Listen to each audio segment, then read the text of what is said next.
don't see her up there anymore, but she might have taken herself. She's off camera, but Emily, can you hear us okay? We're about to get started. Yep, I'm here. All right, great. Thank you very much. Okay, let's call this work session to order. We are recording. That's a good thing. We are going to start as usual with board and commission interviews. We have 2 interviews tonight. The first one we'll start with is for the Historic Preservation Commission, which has 2 vacancies, and John Pierce is here with us today. Mr. Pierce, if you just come on up to the microphone. We really try hard not to make this painful for anyone. So if you might just take a minute and tell us why you'd like to be on the commission and what you think you might bring to it. And if you would be sure to speak in the mic because we record everything now. Okay. Thank you. I moved here in 1968 from Little Rock, Arkansas, and we had a house over on Jackson. It was one of the coolest houses, and that was the beginning of all of Webster and its history. And I just really loved everything about this city and the architecture. And so I'd like to be on the committee to help keep those houses, you know, as an event.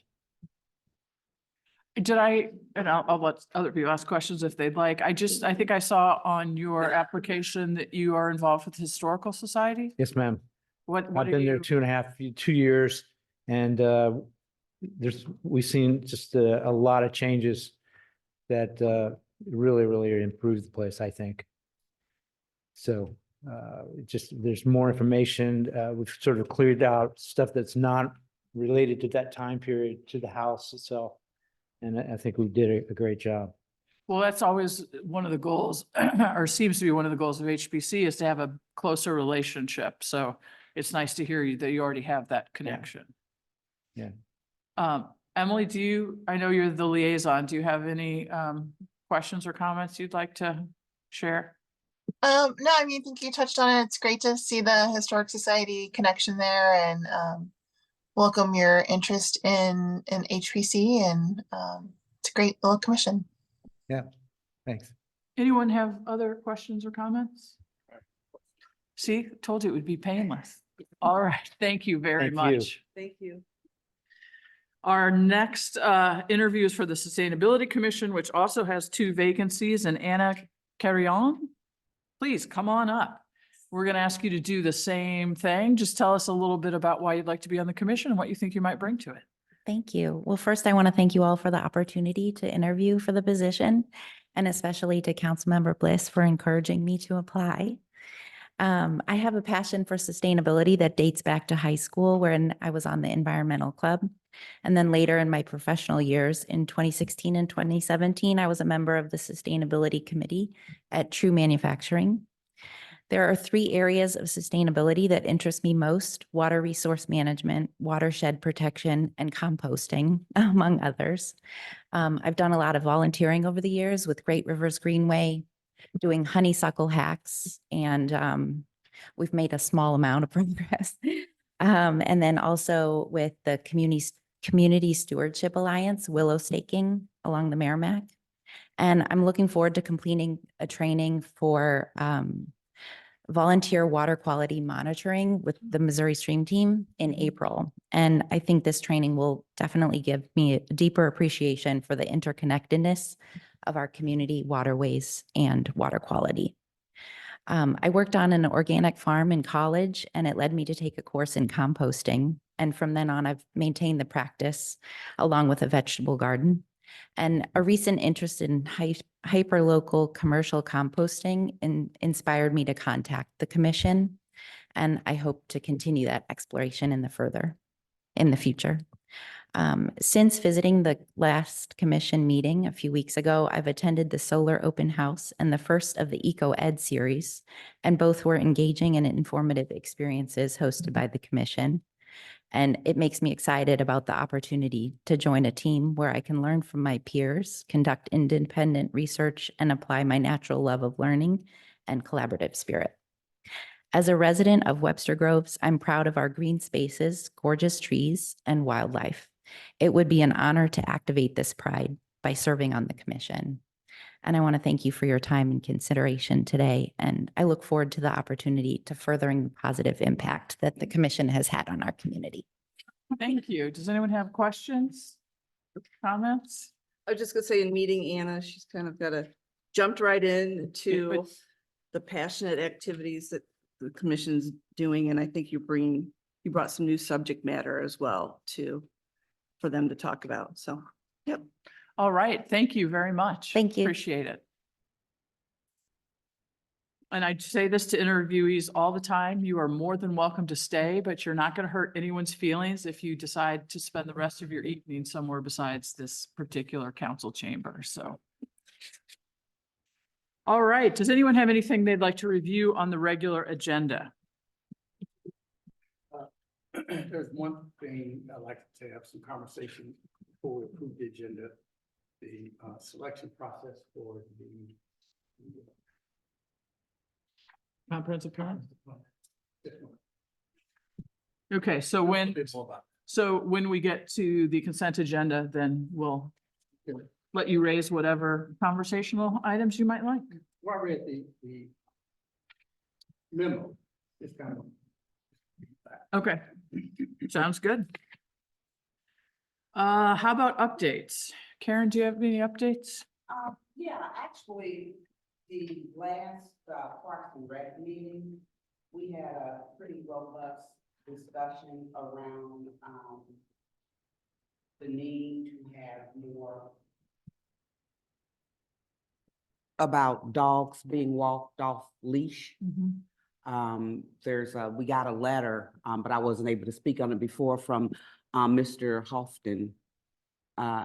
He had a particular issue with his dog being, and he and his dog being pretty much attacked, walking over near Larson Park. But we had a pretty robust discussion because several of the members of the Parks and Rec Commission are also experiencing just a blatant disregard for, owners for the leash laws. And there were just conversations, I know in the citizens, Mr. Houghton's email, he offered a couple of suggestions around better signage, larger signage and what have you. And even a couple of the suggestions that were brought up by members of the Parks and Rec Commission had to do with, I think at some point in the past, there was a designated amount of time where the policing increased and fines were being issued. And it kind of slowed it down for a while, but I really think there needs to be revisited concerns and what more can be done to, remind citizens and enforce the leash laws. And as well as, again, the subject comes up again around with all the parks that we have in the area. Apparently there's a need for some place for people to take their dogs where they can engage in what have you, but we don't seem to be very receptive to the ideas of a dog park. Right. So anyway, I just think that merits more discussion. And I think there definitely needs to be a little more enforcement or something, needs consideration around what can be done to address these people that are clearly ignoring the leash laws. Okay, thank you. Emily, do you have any updates? I do not have any updates today. All right. Are you ready or should I skip you? You can skip me. Oh, before the. Pam? do you I don't have any other- regular Okay. updates, but I'm Yeah, happy to right. talk about our. Yeah, we'll get to that in a second. Yeah. Mr. City Attorney, I have no updates, man. Madam City Manager, I don't. I'll chime in when we have the other discussion. Madam City Clerk. No, thank you. All right, I do have a couple. We were very fortunate and I know that Chief Perks is in the room and he joined me in welcoming some students from Suwa, Japan, and had a nice conversation with them. And I hope they enjoyed their time in Webster Groves. That was a school district project. Jeannie Kirkton and Dr. Peoples and I did a presentation at Rotary about the various ballot issues, which I think went pretty well. And I had the pleasure of celebrating the 100th anniversary of the Rotary Club with them on Saturday night, and it was a lot of fun. They're a fun group of people. And have kind of, 3 or 4 different Prop W meetings, informational meetings, but those are ongoing, and I appreciate everybody who's agreed to go out Saturday and pass out some literature, as well as the following Saturday as we get really close to Election Day.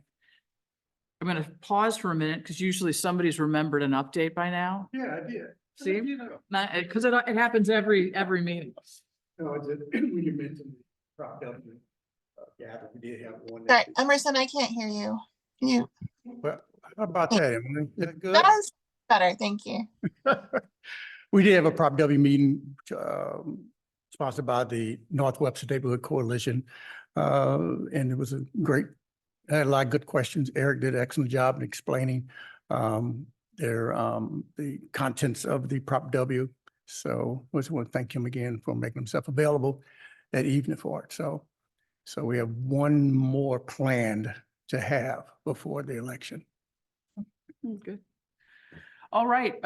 As part of our issues and updates, several of us were in Washington, D.C. last week for the Congressional Cities Conference put on by the National League of Cities.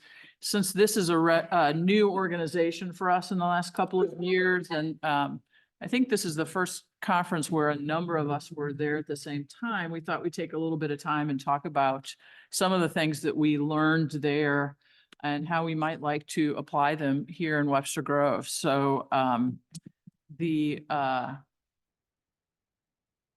slideshow is coming up. All right, so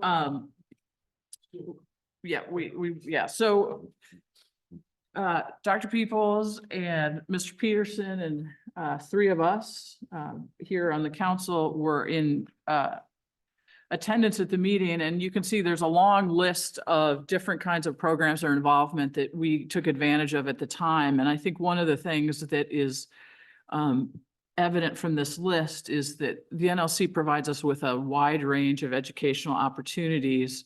And there are real specific things that we can implement here in Webster Groves, but also really the opportunity to meet some representatives of peer cities is very valuable. You can just go ahead, Karen.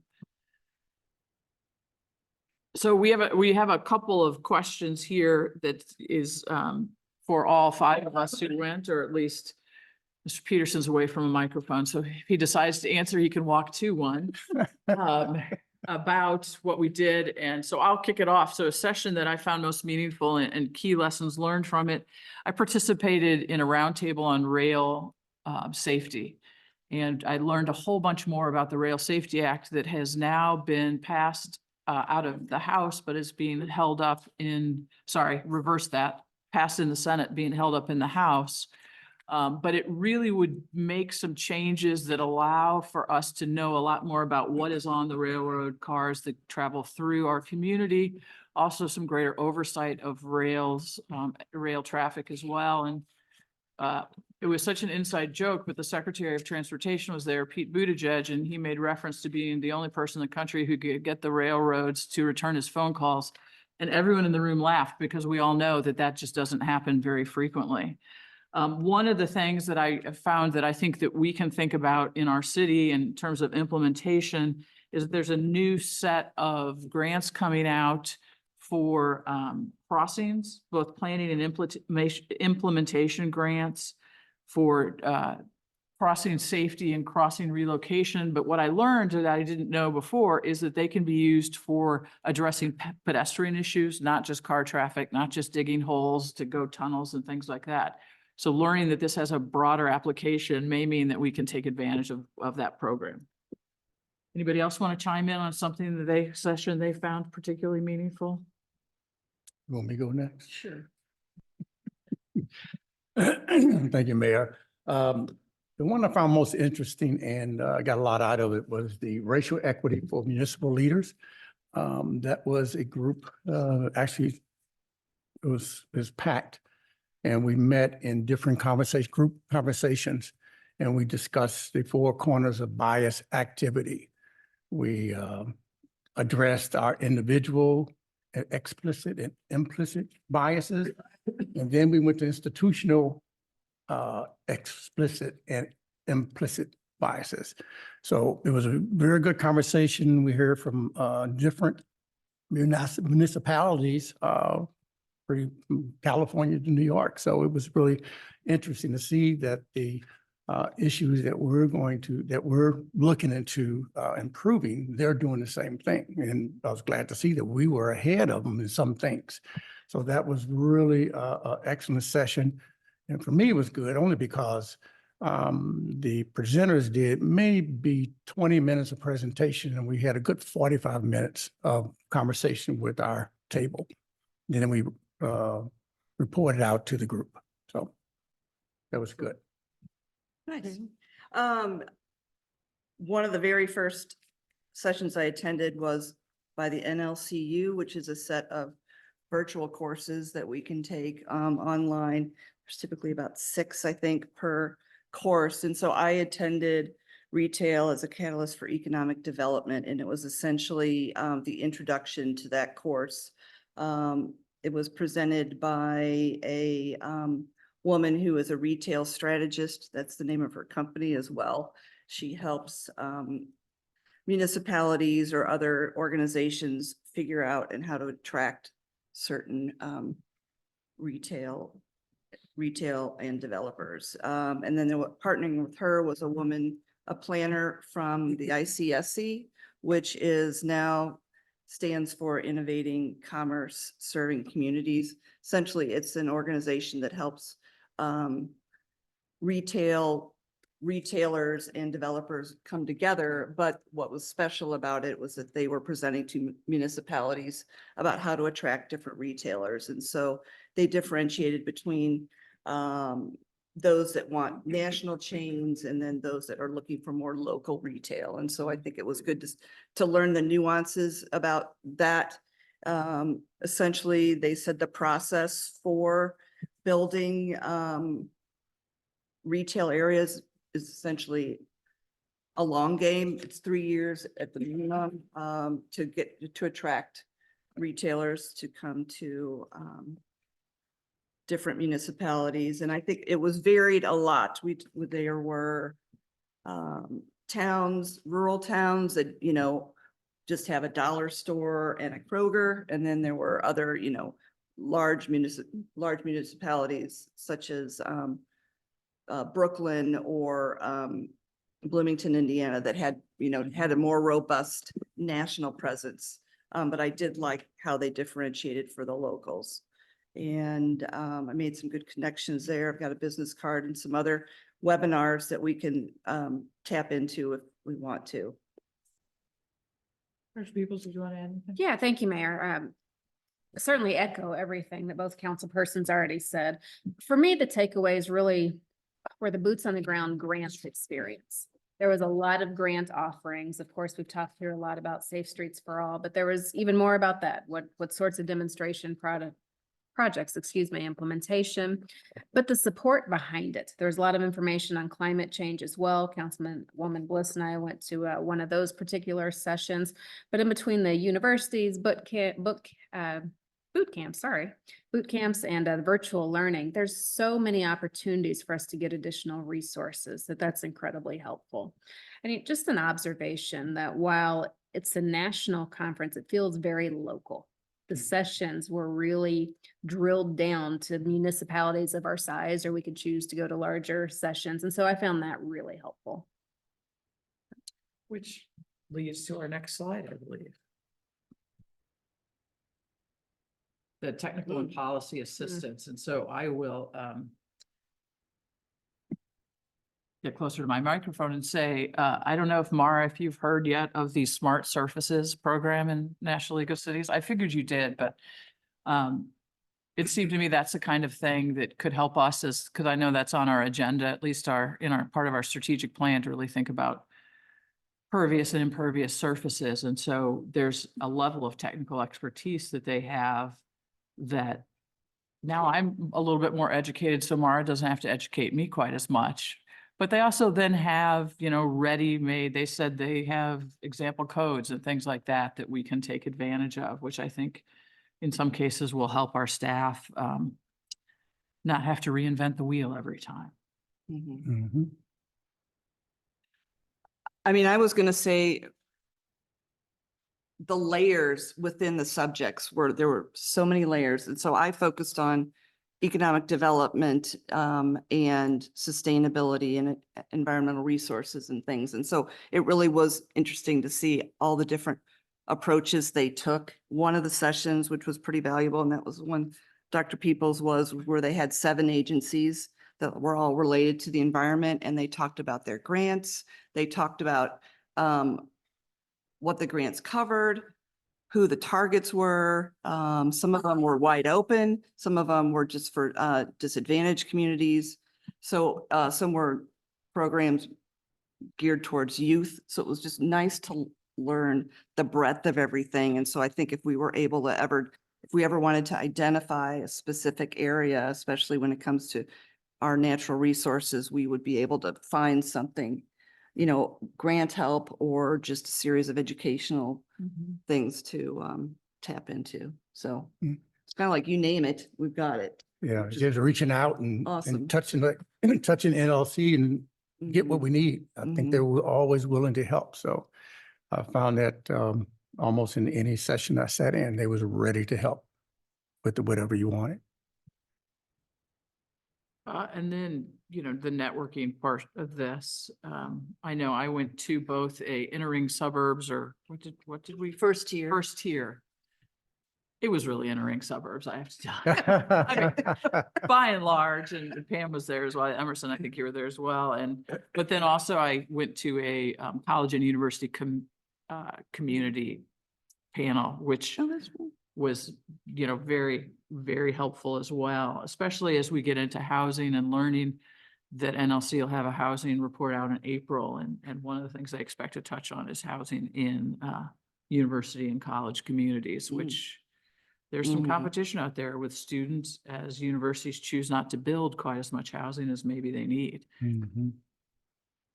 Yeah, the conversations after the sessions was always great for me, with other individuals from other municipalities. You always found something in common, something to share, something that somebody said, you say, do y'all do that? Do you do that? So it was, I get a lot from the conversations from other elected officials from other municipalities, other cities. Yeah, I was going to say, it seems like where I networked the most as part of the roundtable was during Eric's discussion about municipal bonds. And I think we had such a variety of towns or municipalities at the table. I felt like they all had unique circumstances, but we all really wanted to help, because some people really need funding and they have no resources. And so I felt like I gave a suggestion that was helpful to many in the table, just from my professional experience as well, just as talking and hearing from what the 2 leaders of the discussion were saying. And I So, will add that Eric did an excellent job. Yeah. He did. I mean, it at one point looked like it was 2 facilities, 2 individuals participating. It looked like all the questions started going to Eric after a while. So he had great content, was able to respond to pretty much all the questions. So we glad that he was there representing us. Yeah, and it's worth noting that both Eric and Marie sit on NLC constituency and advisory panels. So appreciate that national engagement. I honestly don't know if there are any more slides left in this. One more? Okay. Yes, so we did spend Wednesday in congressional offices advocating for issues that are important to municipalities. Talked about federal budget stability, rail safety, workforce reauthorization. Those were all on the list from National League of Cities. We believe in all of those as a city as well. But one that we added was put the Postal Service and Postal Service funding, because we know that there are lots of our residents that are having a hard time with the irregularity of their mail service. And we really were advocating for the funding of the Postal Service. As I told every office we talked to, you talk to a mail carrier right now and they're working 2 and 3, well, 2 shifts a day often just because of the understaffing. And so it was a nice opportunity, I think, to really express what we thought municipalities needed from the federal government. One more thing we advocated for was PFAS regulation. PFAS are contaminants that come from the manufacturer of certain products, largely Teflon or fire extinguisher materials. And so there is a bill underway that excludes certain language that would help protect municipalities. So we kind of advocated for, please work in a bipartisan way to get that passed so that we have our protection. So good. Good. Mhm. All right, so that's our report. That's our report. Emily got to hear too. All right, so we're gonna move on to our topics.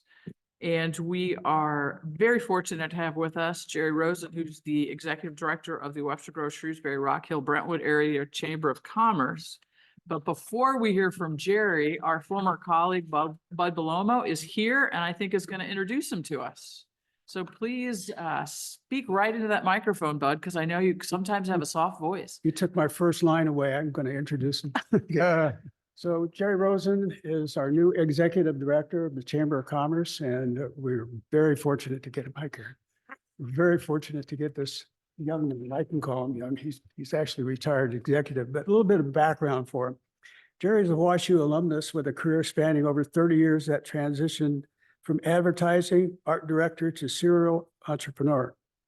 He has launched multiple marketing and technology focused businesses, serving as board director chair, chief executive officer, chief marketing officer, chief revenue officer, and multiple director seats. Jerry's experience includes media, content creative, commerce, e-commerce, and SaaS software. His client list included Coca-Cola, McDonald's, Arby's, Wendy's, more. MetLife, Roche Genetic, Lufthansa, American Express, the Kennedy Space Center, and this big one, the Chicago White Sox is where he really started. And the Bulls, the Bears, the Blackhawks, all up in Chicago, and Frank Thomas, the Big Hurt. The Big Hurt. Does everybody know Frank Thomas, who he is? Oh, yeah. He's a little bit bigger than Eric. And he got the nickname Big Hurt because he played first base and he didn't want to run into the Big Hurt. He used to bounce back quite a ways. So here in St. Louis, Jerry has also mentored WashU students in the business school of the own business school. He's been doing that for a while now too. It's kind of something to keep him busy.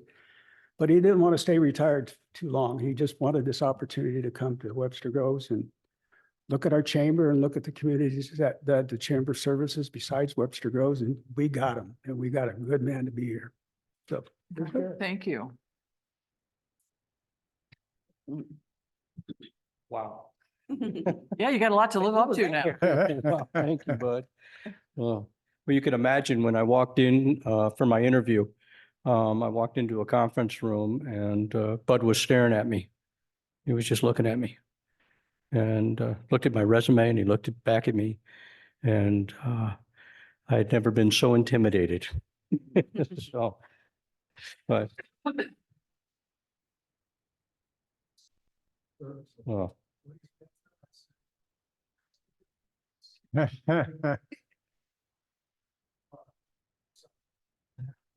And Lord knows, I've got something to do.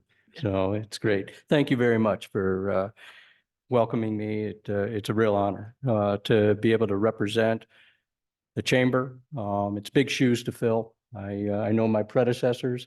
But as I was contemplating this opportunity, I had talked to a number of people since I moved back to St. Louis. And I asked them in kind of a poor man's focus group, I said, what do you think of Webster Groves? Just give me, don't think about it. Just give me a knee-jerk reaction. What do you think? And 2 words, culture and arts, culture and arts. And I remember when I was at school here, it was a wonderful community that had a great DNA. And you can't really say that about a lot of communities. That's something I really wanted to be a part of. And of course, I went on to YouTube and I listened to Dave Buck saying, "We didn't start the fire." And I have been listening to that over and over and over again. So it was a I believe he fabulous. did it right where you're standing as well. Oh. I'll take a moment. Because I can't get it out of my head. That's the problem. But I look so very forward to collaborating with you. This is honestly my first time in City Hall. I'm new. I'm back into St. Louis. This is a new transition for me, and it's just exciting to be a part of and hopefully to collaborate with you, because business, it's certainly in my veins. I love business. I love especially helping small businesses grow and figure out who they are, and most importantly, try to provide value. And as I was thinking about what I could share with you in my whopping 6 weeks on the job, one word comes to mind, and that's relevance. How does the chamber relate to our businesses, to our community? And I tried to spend equal amount of time, well, I need to spend a lot of time in the office to get my footing and learn exactly, all the details of the job. But I walk around, even in Old Webster, and, I'm meeting new members, meeting non-members of our chamber, and you learn more from non-members than you do our current members. And when I walked in, and I just wanted to share with you, I proudly held my business card out as the Chamber of Commerce for Webster Groves, and would you consider, joining the chamber? And he said, very, very respectfully, just said, well, what do you do? I'm not sure what the chamber does, but are you associated with the police department? I said, no, we're not associated with the police department, which made me think that there's some confusion in terms, especially among a younger generation, as to what exactly the Chamber of Commerce does. Another quick little anecdote, if I can, is one of our banks is Commerce Bank. And as customary, when you transfer, you enter in this role, we have to change signature cards. So I walk in and they assign me someone who I say with respect, maybe 16, 17 years old on our account. And he's young. And he was trying to write up the paper. And what's the account? I said, it's the Chamber of Commerce. He goes, what division are you with? I said, I'm sorry. He goes, well, what branch? And it dawned on me that he thought that the Chamber of Commerce was associated with Commerce Bank. I said, wow, okay. We need to be relevant. And I think that is probably going to be one of my greatest challenges and missions and overall objectives. But I think that the chamber is set for entering that new era. We've got a great, warm, welcoming board, between Bud and Jake Borello, who is our chamber president, who's young. He brings a tremendous amount of energy and vision. So I'm looking very forward to being able to collaborate with him. But you can't do this job alone, because we're a very small army. There's two of us. And Tamara Claire is my right arm. And there was just a chemistry there the first time we met. And we now, after 6 weeks, are starting to finish each other's sentences. She is orienting me. And one thing that I've lobbied very hard is to kind of flatten our org chart so that we can collaborate and work and accelerate our mission to help bring value to our members. I wanted to kind of stress that, again, in my quick 6-week tenure, I've divided our mission. We have 3 major pillars that the chamber puts on, the 3 major events. Number 1 is our Heart of the Community, which is going to take place. It's our traditional annual awards banquet on April the 26th. And I want to thank the city for supporting us again in this phenomenal evening. It's slated to be another sellout, and it's going to be extremely well supported. Next is our golf outing, which we'll do in the fall at Forest Park. I think that's in October. And then, of course, Santa's on the Loose, which is our community run, which is, again, I can't wait to dig in and be a part of each one of these events, because right now I'm just living through video and through photographs. So I can't wait to be able to roll up my sleeves and help. But then we have what I call filler programs. So we have our pillars, 3 pillars a year, but our fillers, we have 3 each month. One is a coffee and connections, which was my first coffee. We had 40 members and a few non-members show up at Webster Arts, which was phenomenal. First off, it was all odds were against us. It was raining, it was cold, and it was 8 o'clock in the morning.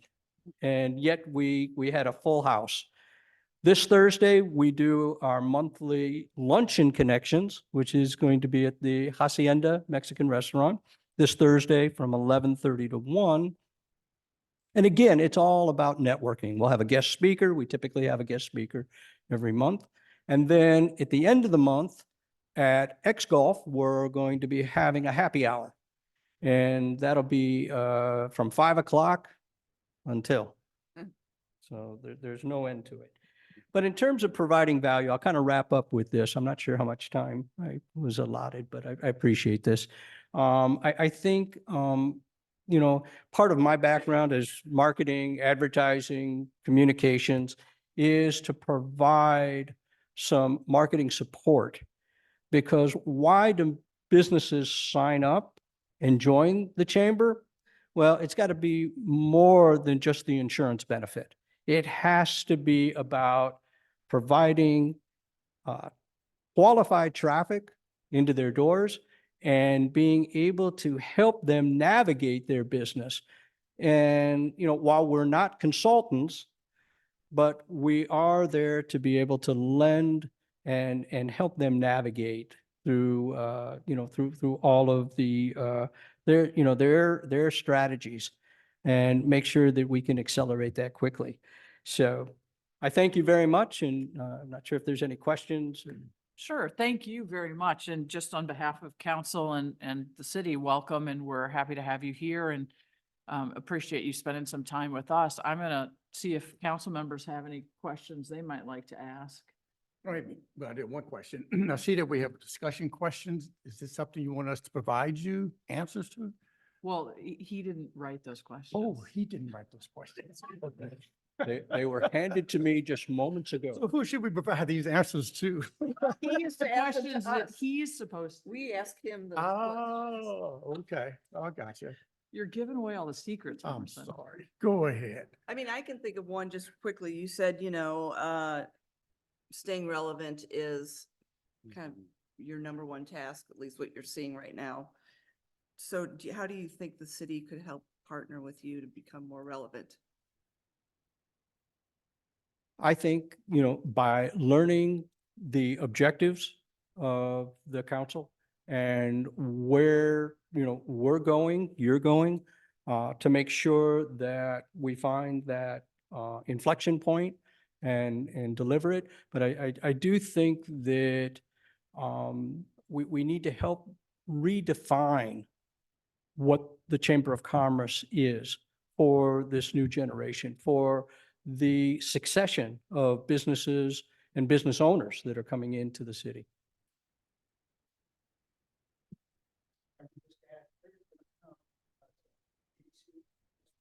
Oh, okay.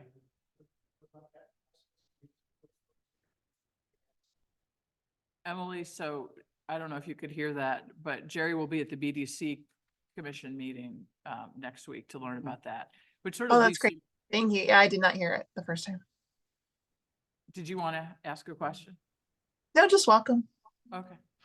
That does lead me, we don't in City Hall have full-time economic development staff. And so I think for us at least, working with you in partnership would be great. And is there anything that you see, as you see things, I hope you'll be very open with us about how we might help you with that economic development piece I understand totally what you mean about reimagining for a new generation, but this is not so much as a question as a very rambling statement that says, we want to be helpful. You mentioned collaboration. I was counting and then I lost count when I got to 6. So I think just so you know that you have a willing partner in that. Right. Well, I'm hoping to become a permanent fixture here. I really want to be a sponge and soak up. The more I'm able to understand, the vision, and as you mentioned, the strategic plan. I've started a strategic plan for the chamber, and it would be nice for those to probably merge at some, on some level, maybe, when we speak about the economic development. Mr. Rosen, have any opportunities or challenges stood out yet, just from being in Webster Groves so far? Any challenge? Opportunities or challenges? Nothing but opportunity. I mean, really, I'm having so much fun.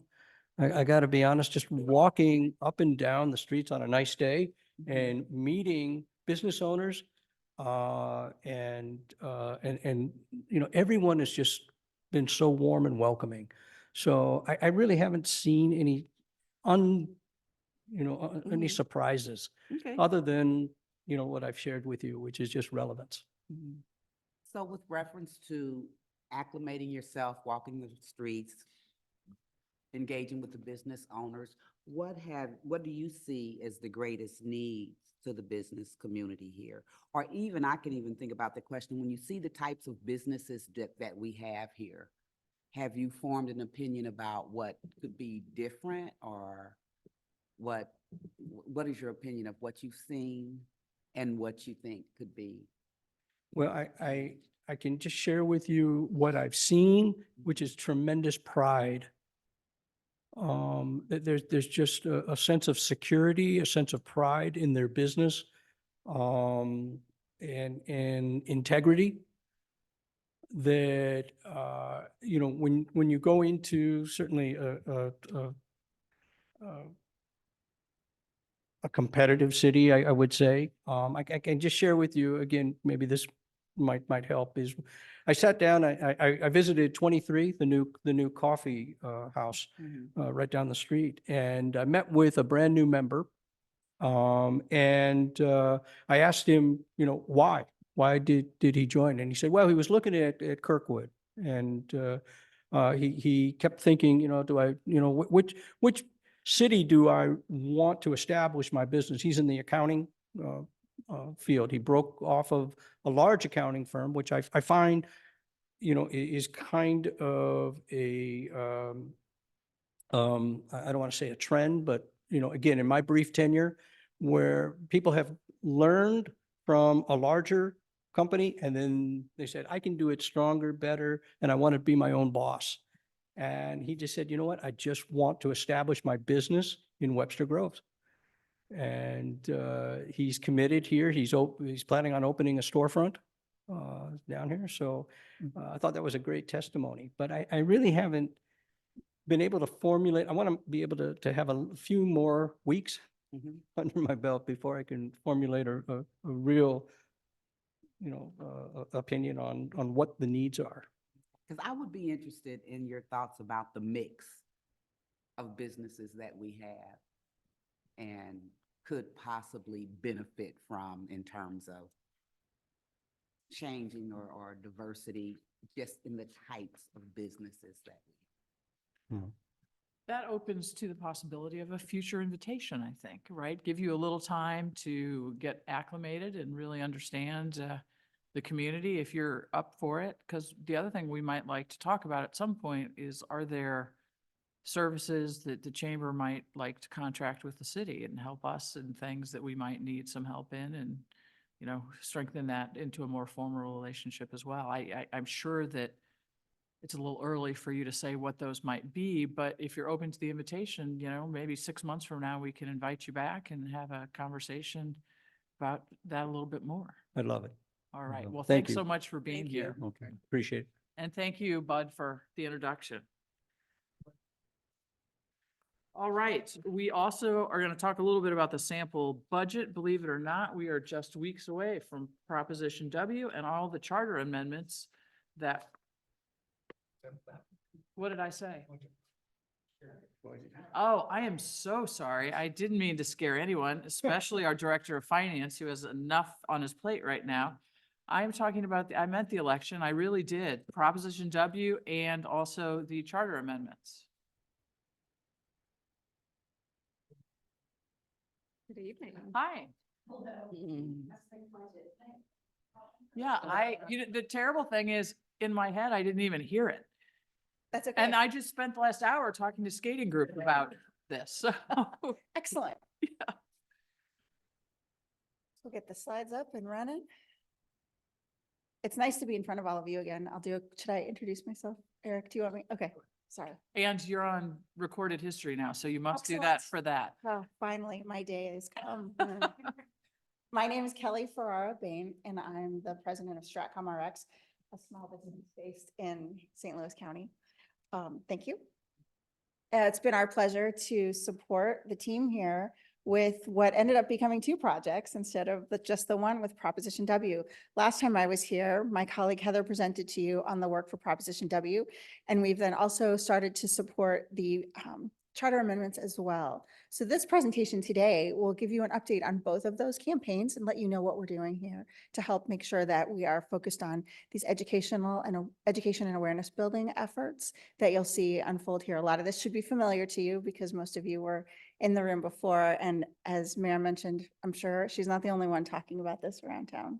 Now let's see if I can, there we go. So the goal, as I mentioned, is one of information, education and information and building awareness for residents prior to the April 2nd vote. Our work began this first week of January, and we will conclude once there's no more work to be done, which is after they have voted. One of the things that was important was establishing a clear campaign strategy and what the activities would be as this work unfolded. There's 2 reasons for that really up front. One is to make sure that the city is clear on what they've asked us to do. And the second is simply the reverse of that, to make sure that we're clear and we understand exactly what the goals are, what the objectives are, so we can achieve that. As you'll see from the list, some of these examples are here for you. One of the graphics of the yard sign, I saw one in the parking lot as I drove up, which is great to see. And then the Scan Me piece of it has linked to the website where people can learn more. Again, being very education focused, we want to link them back to different ways that they can continue to learn more about this information related to Proposition W. Our activities through April 2nd will be to continue social media presence. And you can read the list here. I'm not the person that reads slides to folks, but I do have examples of some of the things that you'll see up there. I also want to go skip briefly across some of the data that we're seeing as well. So I will share the Webster Kirkwood Times ad. Hopefully many of you have seen this. The what's on the ballot. This is also similar to information that you've seen on flyers downstairs and in fact sheets available. And also, of course, this is on the website. Our big focus here is, again, to call to vote, which hopefully that's something you're sharing in your messaging with the public, and that there's use of color, there's use of information here for both the charter changes as well as Destination WG Prop W efforts. Whoa, no, I don't want a highlighter. Let's go over here. What you can see here is the second mailer that went out, and what you're seeing is the front and the back of that. So the top portion up in the left corner is the back side where the address would go. It's important. One of the things we found working with ballot initiatives is giving folks a chance to see what the ballot would look like. They have a chance to understand that, read through it if necessary. They can also find that through St. Louis County website. And then just a chance for the city to explain what's on there, where they can go get more information, how they can be informed best about being an informed voter, representing their community. Some of the fun things we've had going on are some of the graphics that our team has been building related to what do we think would be most interesting and appealing for folks to see and hear about when they're on Instagram or Facebook. And so you'll see some of the static images as well as some of the video posts that we have. And I'm going to embarrass Eric, I hope, because all good consultants embarrass their clients. But first, to just let you know some of the metrics that we've had since February, your reach for outbound communication is up 184%. That's wonderful. And across all measurement aspects that you can look at. One of the things that we're seeing is we're doing consistent posting with the paid advertising. So it's doubled, right? And there's a paperclip piece, which I'm going to show in a minute. But one of the things that I think you can see is that 21,000 person reach is that increase that we're looking for, has been really wonderful. People are engaging with what you're displaying out there. A couple of the posts that have the highest engagement, you can see here, they seem drawn to those graphics. The rendering, I think, has been one that's just done a really great job of capturing the imagination of the public. In addition, having some of the facts and figures about what's going on. And for that, we know people take in information in two different ways. They take it in based on how they can make decisions against that or how they can go gather more information. And then that's the logic or the illogic, the thinking and the feeling side of how people make their choices. So that's one of the things we want to make sure we're bringing forward with both graphics and facts and the language that we choose. It's a little bit tricky to see with the video up there. Hi, Emily. One of the things that you'll see here is the graphics that show you what the two most popular ads are as we compare those to sort of a side by side. The Prop W questions had more link clicks. It had 815 clicks at a cost per click of 27 cents compared to the ad that you see to the right, which had 537 clicks. What's fascinating to me is look at the numbers on the other side. The Prop W amenities reached the 21,000 people compared to 4,500. So a higher cost per click, but such a bigger return on that investment. So we're really pleased with those numbers, and I hope you all are too.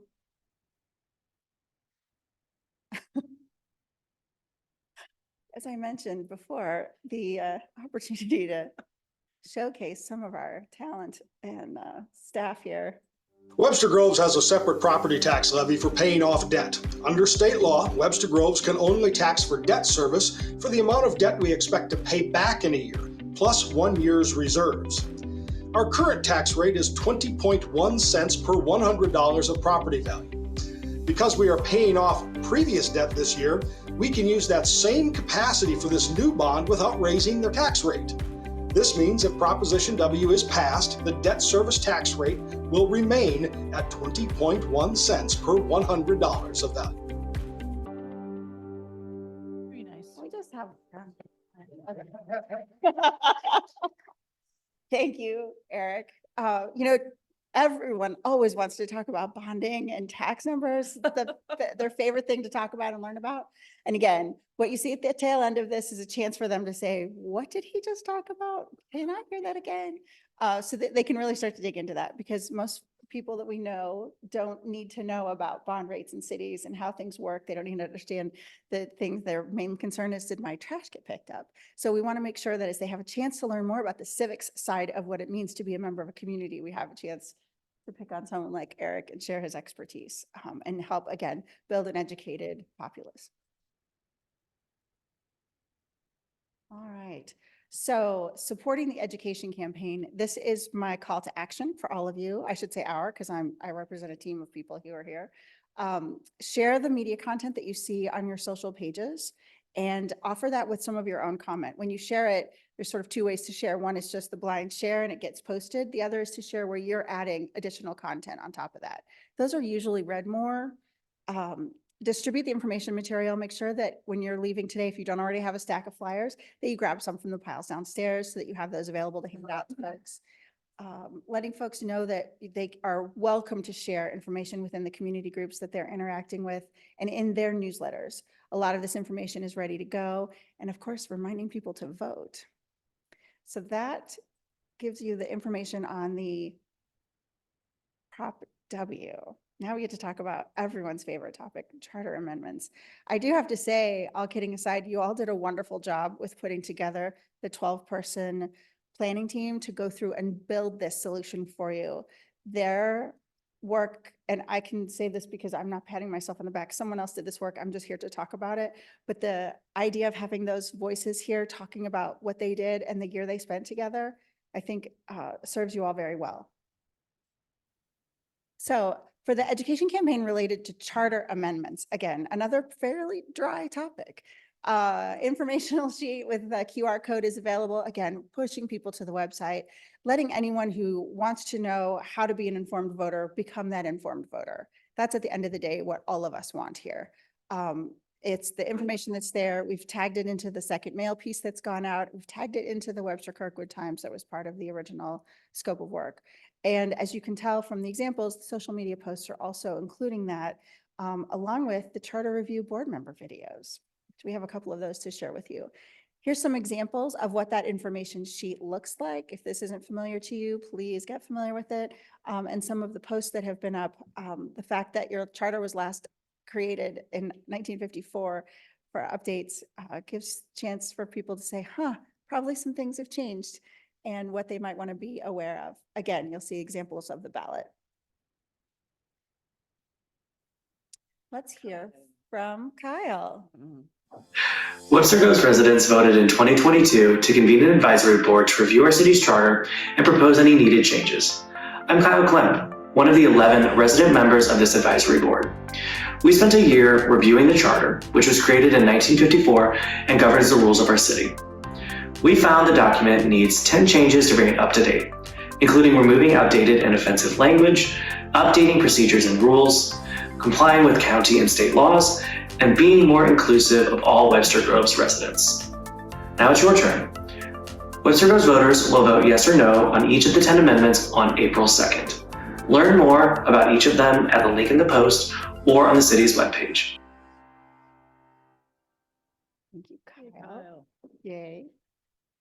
You did a wonderful job. And now Jennifer. Did you know that Webster's current city charter was created in 1954? I am Jennifer Finney, one of 11 members of the Webster Groves Charter Review Board who spent a year reviewing the document. We found that it includes some outdated language and procedures, requires changes to comply with county and state laws, and needs updates to include our values of diversity, equity, and inclusion. Our committee proposed 10 amendments, and you will vote on them this April 2nd. Click on the link in the post or visit the city's website to learn more. Very good. And lastly, we have Jeannie, I should say. Wondering what all those amendments are on the ballot this April? I'm Jeannie Kirkton. And I'm Melissa Johnson. We're two of the 11 Webster residents who spent the past year reviewing our city's charter, which are the rules that govern our city. The charter has not been reviewed in its entirety since 1954, and in 2022, Webster voted to create a committee to review and recommend changes. And we found a number of outdated items. 10 of our proposed changes will be on the April 2nd ballot for your consideration. These amendments would bring our charter in line with state and county laws, add a statement of values, and update rules and terminology. Want to learn more? Click the link in this post or visit the city's website. Sunglasses. We had a whole conversation behind the scenes about whether or not we should reshoot it without their sunglasses on or not. But yeah, they look like they're out and about on the town. Again, you'll see this slide should look shockingly familiar because your calls to action for the charter amendments are exactly identical as your calls to action for Proposition W. Again, sharing the content that you see that's being put out there, the idea of distributing that information, helping community members become aware. I will add one small note that occurred to me but I didn't put it on a slide, my fault. There's a talking point here that you might use that hasn't been enunciated in the slides yet. And that is to help people understand, hi Katie, that it's a longer ballot, right? There's a reason we put the graphics in there. That's something that if you've ever taken an online survey and you started and you get to question 4 and you're like, this is taking forever, and you close it and you go away. That's a great example of say, okay, there's a lot more questions this year. Stick with it. We want you to get to all of them. Is an important talking point because I think you're going to manage the expectations of what your voter will have when they show up for that April 2nd date. Okay, are there any questions that I can answer? No, I will say on behalf of myself, thank you very much. I've used the materials with several audiences now and they've been very well received, and I appreciate how much time and energy you all have put into this. Well, thank you. It's a pleasure to work with the smart folks. You've got city staff, and Webster Groves is very near and dear to our hearts. So it's important. Thank you very much for choosing us, and it's a pleasure to see you all again. Thanks. Thanks so much. Thank you. We're clapping for everyone tonight. Let's do that. I like, that should be a new rule. All right, we can make some appointments to boards and commissions if we would like, colleagues. John Pierce, Historic Preservation Commission. Emily, you just unmuted, so I'm going to guess that means something. I just wanted to say, yes, I would support that appointment. All right. Are we all in support of Yes. that? Yep. All right. And then Anna Caron. No. Carry on. Carry on. Oh, shoot. All right. Sustainability Commission. Yeah, absolutely. Mhm. Okay, so we've got 2 new appointments that we will officially announce at our regular meeting. And you will hear from Katie about details and how to get up and running here. All right, we are going to stand adjourned for just a couple minutes to take a little break here. So let's reconvene at 7:35. Can we do that, please? Yes. Yes, 3 minutes, Katie, because then it'll turn in really into 5 minutes. 5 minutes will turn into 7 minutes, so. All right, welcome to the regular meeting of the City Council. We welcome questions, ideas, and comments from persons in attendance. If you'd like to make a public comment, please fill out the comment card available by the front door. If you are the door to the chamber. If you are on Zoom, we're going to ask you to use the raise your hand function at the appropriate time. Public comments are limited to 3 minutes so that we can keep our schedule for the meeting. We will start with the roll call. Yes, Mayor. Mayor Arnold, Here. Councilmember Bliss, Here. Councilmember Franklin is absent, Councilmember Smith, Here. Councilmember Alexander, Councilmember Richardson is absent, Councilmember Hickson Shepherd. Here. All right, we had lots of proclamations last time, so we saved our Women's History Month proclamation for this meeting. I will go ahead and read it for us.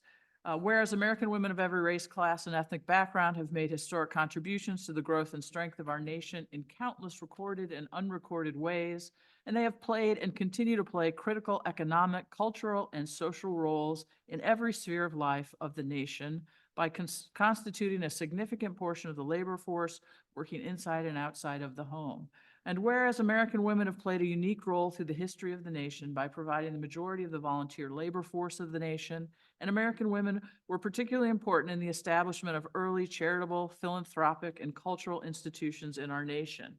And whereas American women of every race, class, and ethnic background served as early leaders in the forefront of every major progressive social change movement, and whereas American women have served our country courageously in the military and been leaders not only in securing their own rights of suffrage and equal opportunity, but also in the abolitionist movement, the emancipation movement, the industrial labor movement, the civil rights movement, and other movements, especially the peace movement, which creates a more fair and just society for all.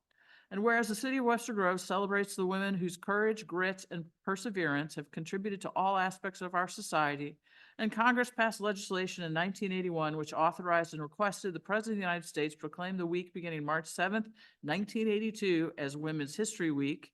And in 1987, Congress passed a law which designated the month of March 1987 as Women's History Month. Now therefore, I, Laura Arnold, Mayor of the City of Webster Groves, on behalf of the entire City Council, hereby proclaim March 2024 as Women's History Month in the City of Webster Groves and thank all women in this country and our community for all their contributions to our society. Yeah, thank you. All right, do we have any, I have no cards and I see a lot of staff members in the audience. Is there anyone online who would like to raise their hand, use the raise your hand function to make a public comment?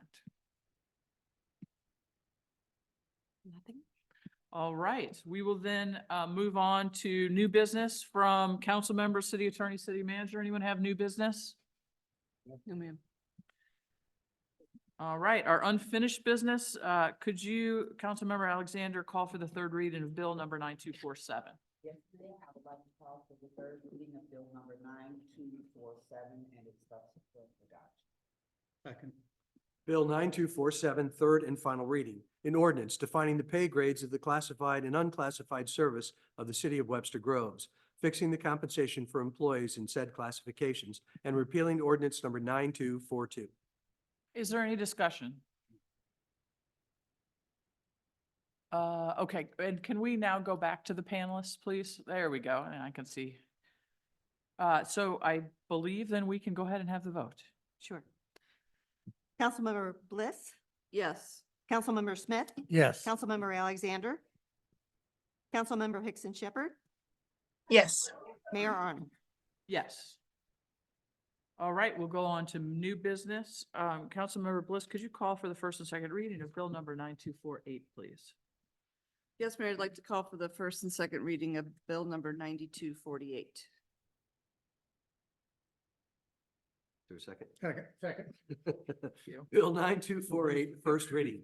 An ordinance permitting the subdivision of certain property at 407 Fairview Avenue and 415 Fairview Avenue in the A4 7,500 square foot residence district.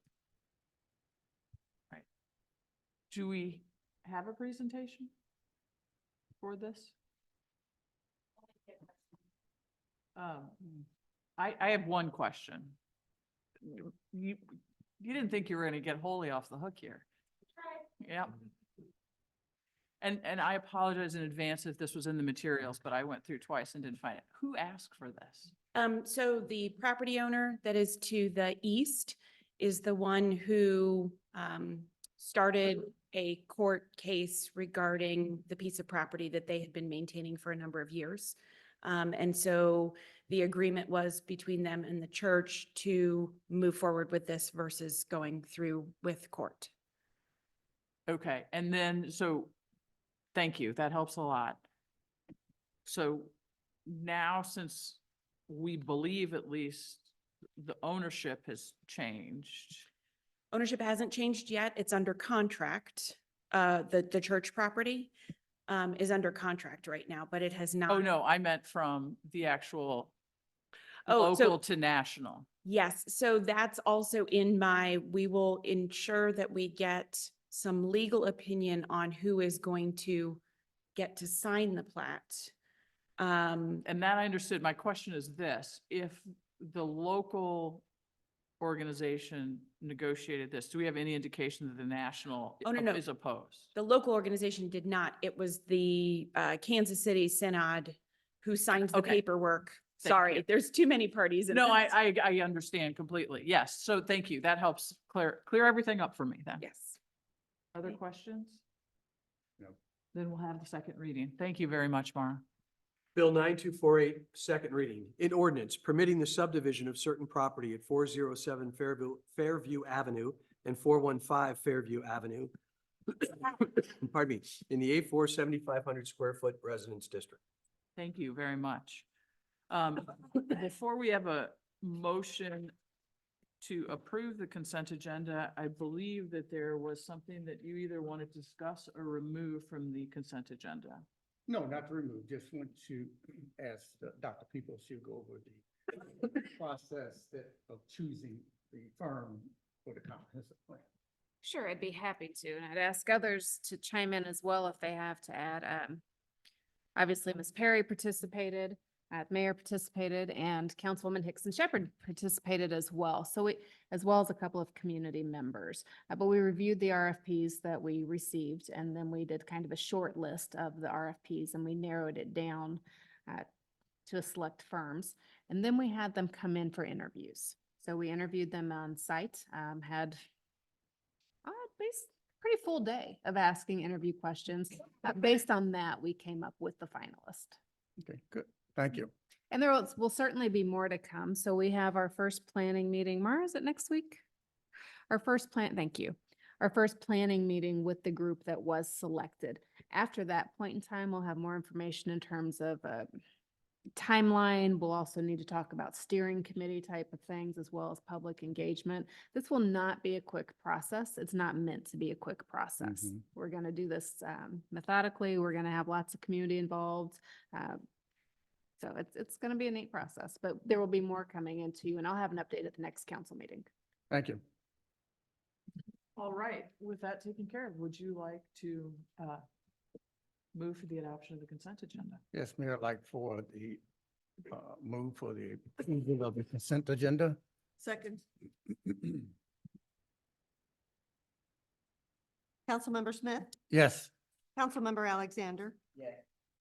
Councilmember Hickson Shepherd, Yes. Mayor Arnold, Yes. Councilmember Bliss. Yes. All right, we have made 2 appointments to boards and commissions. John Pierce has been appointed to the Historic Preservation Commission, and Anna Carrion has been appointed to the Sustainability Commission.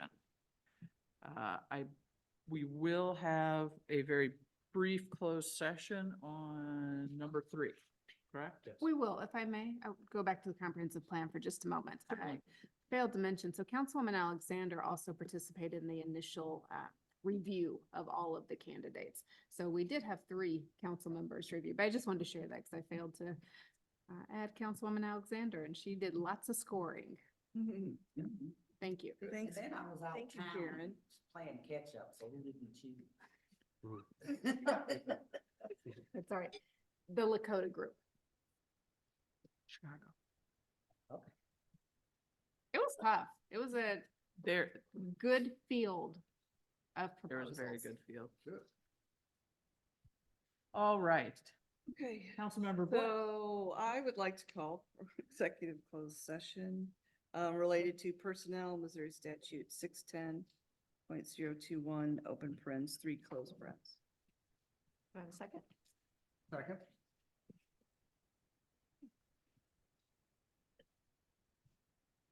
Councilmember Alexander. Councilmember Hickson Shepherd, Yes. Mayor Arnold, Yes. Councilmember Bliss, Yes. Councilmember Smith. Yes. All right. Thank you all for being here this evening.